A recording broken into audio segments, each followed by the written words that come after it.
नमस्कार। मैं हूं मिथिलेश और आपने देखना शुरू कर चुका है वाणिश्री न्यूज। अभी हम वैशाली प्रखंड के दाऊद नगर पंचायत अंतर्गत ग्राम दाऊद नगर वार्ड नंबर 15 में है। हमारे पीछे एक भीड़ दिखाई दे रही होगी। जैसा कि ज्ञात है, सोशल मीडिया के माध्यम से रूपम भारती प्रखंड कृषि पदाधिकारी का एक वीडियो और फोटो काफी तेजी से वायरल हो रहा है। आज उसी स्थान पर हम मौजूद है। रूपम भारती घर पर हमारे पीछे दिखाई दे रही होगी, उनके मम्मी है और भी कुछ समाज के लोग हैं। जानने का कोशिश करते हैं कि रूपम भारती किस तरह से अपनी पढ़ाई लिखाई की, कहाँ से उसकी शिक्षा दीक्षा हुई, कैसे तैयारी की और आज किस तरह से अपने मुकाम को हासिल की है। चलते हैं, डायरेक्ट उनसे मिलते हैं। सबसे पहले वाणिश्री न्यूज में आपका स्वागत है और सफलता की मेरे चैनल की तरफ से ढेर सारी शुभकामनाएं। हमारे दर्शकों को ये बताने का कोशिश करें कि आपकी पढ़ाई लिखाई किस तरह से हुई, आपकी सफलता में किनका श्रेय है, कैसे आपने तैयारी की, डिटेल्स में हमारे दर्शकों को थोड़ा बताने का कष्ट करें। मेरा नाम रूपम भारती है। जैसा कि सर ने बताया, मेरी प्रारंभिक पढ़ाई अपने गांव के ही स्कूल से, जहां पे सर डायरेक्टर थे, वहां पे हुई थी। उसके बाद मैंने राजकीय कन्या मध्य विद्यालय दाऊद नगर बालक से अपना प्रारंभिक शिक्षा की। फिर मेरा 10th और मेरा 12th भगवानपुर रत्ती हाई स्कूल से हुआ है। फिर मेरी बीएससी एग्रीकल्चर की पढ़ाई साईनाथ यूनिवर्सिटी रांची से हुई और मेरी MSc horticulture Hemvati Nandan Bahuguna central university Uttarakhand से हुई है।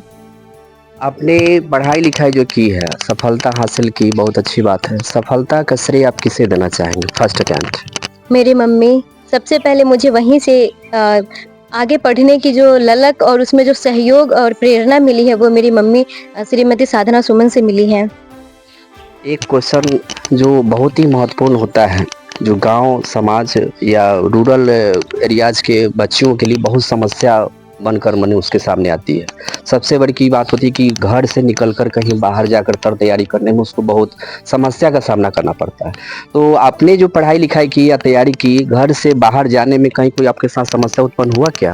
नहीं, मैं ये बात आपने सही कही कि गांव के बच्चियों को बहुत ज़्यादा समस्याओं का समाधान करना समस्याओं से जूझना पड़ता है। लेकिन इस मैटर में हमारी फैमिली और हमारे आस पड़ोस के जो लोग थे, वो बहुत ही सपोर्टिव थे। उन्होंने हर कदम पे मेरा सपोर्ट किया है। इसमें मेरी मम्मी, मेरे पापा, मेरे दादाजी जो कि अब दिवंगत हैं, उनका सहयोग विष्णुदेव सिंह का काफ़ी रहा है और हमारे जो आस पड़ोस के जो लोग रहे हैं, उनका भी काफ़ी सहयोग मुझे मिला है।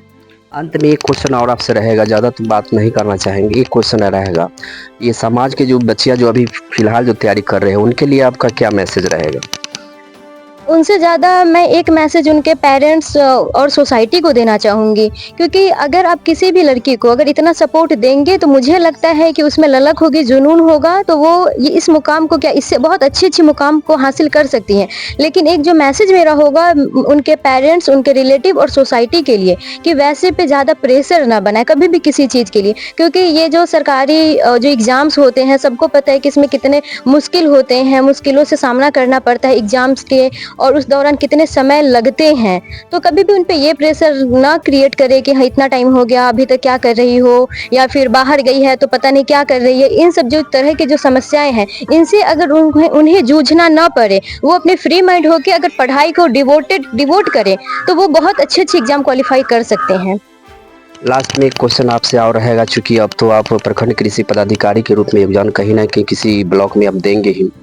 जैसा कि ज्ञात है कि टोटल नंबर ऑफ पॉपुलेशन का 70% जो पीपुल होते हैं, वो फुल्ली डिपेंडेंट होते थे एग्रीकल्चर पर।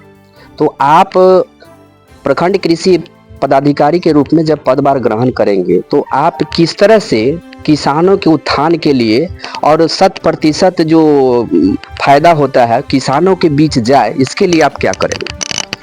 चूँकि आप मेरा ग्रामीण परिवेश देख ही रहे हैं कि मैं एक किसान परिवार से ही बिलॉन्ग करती हूँ, जहाँ पे मैंने अपना दादाजी को, पापा जी को खेती करते ही देखा है। तो यहाँ पे मैं समस्याओं को बहुत ज़मीनी स्तर से देख रही हूँ शुरू से ही, और यही कहीं न कहीं मेरा रुझान रहा है, जिस वजह से मैंने एग्रीकल्चर का कोर्स चूज़ करा। तो ये मेरा एक है कि मुझे किसानों की जो समस्याएँ हैं, जो कि नॉर्मली क्या होता है ना, कि मैंने अपने कॉलेज में भी देखा है, जो बच्चे थे जो शहर से मोस्टली बिलॉन्ग करते हैं, उन्हें तो फील्ड में जाके क्रॉप को आइडेंटिफाई करना तक नहीं पता है कि वो कैसे उनको पहचानेंगे। खैर, वो अलग बात है कि कॉलेज का माहौल बहुत अच्छा था, प्रैक्टिकल वर्क अच्छे थे, इस कारण उन्होंने उसे पहचानना सीखा। तो मुझे ये एक बेनिफिट है कि मैं किसानों की जो समस्याएं हैं, उन्हें ज़मीनी लेवल पे समझती हूँ, मैंने उसे देखा है और आगे डिपार्टमेंट का सहयोग और लोगों का सहयोग रहेगा तो मैं इसमें और अच्छा और इससे अच्छे बेहतर तरीके से कर पाऊँगी। और जो मेरी सोच है कि किसानों के उत्थान के लिए या फिर जो भी स्कीम है, क्योंकि मैंने ये भी देखा है कि स्कीम्स बहुत होते हैं लेकिन उनको ढंग से वितरण नहीं हो पाता। नहीं हो पाता। तो इन सब चीज़ों में मैं सोचूँगी कि ये जो एक लैक है, लैक ऑफ प्रॉपर मैनेजमेंट, उसमें मैं सुधार कर पाऊँ। जितना मुझसे हो पाए और जितना डिपार्टमेंट और लोगों का सहयोग मुझे मिलेगा उसके अकॉर्डिंग मैं आगे देखूँगी। तो हमारे साथ थे शुभम भारती, अभी उनके साथ उनके मम्मी भी है। मम्मी से भी जानने की कोशिश करते हैं कि बेटी को जो है कि प्रखंड कृषि पदाधिकारी के रूप में देख करके कैसा महसूस कर रहे हैं।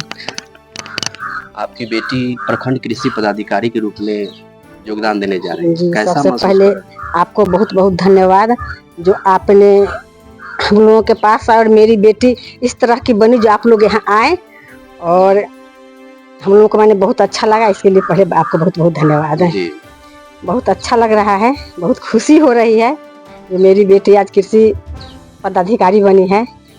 तो हम लोग भी इसमें माने बहुत ज़्यादा क्या बताएं खुशी का कोई ठिकाना नहीं है ना? खुशी का कोई ठिकाना नहीं है, लेकिन ये बात सही है जो मेरी बेटी जमीनी हकीकत से जुड़ी हुई है और ये कोशिश करेगी जो किसान को ज़्यादा से ज़्यादा हम लाभ दें और किसान को जो तकनीक जो आ रहा है अभी नए नए तकनीक का प्रयोग जो माने हमारे यहाँ अभी नहीं आया है लेकिन और स्टेट में है, तो वो सब हम यहाँ लाए और अपने यहाँ किसानों में माने इस चीज को माने समझाए और बताए जो नए नए तकनीक का माने लोग प्रयोग करें और कृषि में जो खर्च होता है उस अनुसार उनको बेनिफिट मिले, क्योंकि साधारण जो किसान है या मध्यवर्गीय किसान है उनको उस तरह का बेनिफिट नहीं मिल पाता है। खर्च बहुत ज्यादा होता है कृषि में।